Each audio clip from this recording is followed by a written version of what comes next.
This entire idiotic experiment is finished. No, it doesn't make any sense. Stop pretending you can do this. It's over. Be grateful you're not in jail. Go back to your real life, Morgan. Leave this to the professionals. Morgan immediately saw that the suspect Damon was lying, and in the victim's office, she found the key piece of evidence that could crack the case. But the police no longer trusted Morgan's judgment, which caused her to fall into self-doubt. Maybe she was only meant to be an ordinary housewife. Unexpectedly the next day, Kara showed up again. Why did you want me to ask Diamond about Fontana? Come inside.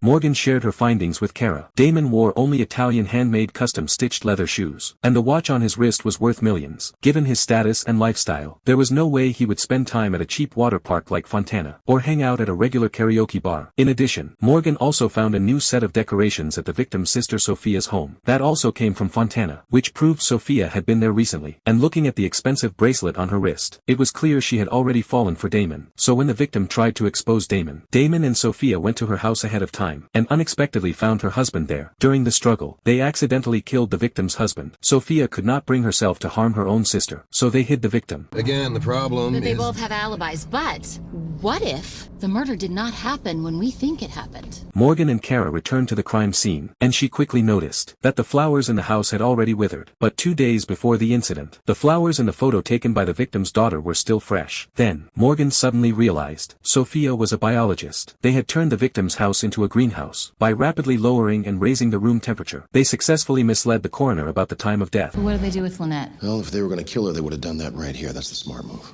And where do they take her? Ask Diamond what he was doing in Fontana. You see, Fontana's not that far away. It has to be relatively close. They got to get there and back in the same night. And there's no paper trail. No charges for either of them in that area, so they're taking her someplace secure, someplace one of them owns. Someplace they've been meeting up to have their affair. Someplace remote, but familiar. With Morgan's help, the police successfully found the missing victim. Afterward, the chief officially offered Morgan a position, hoping she would join the force to assist with investigations. But Morgan turned it down. She still had 3 children to take care of, and the demanding work of a police officer was clearly not right for her. If you change your mind, you know where to find me.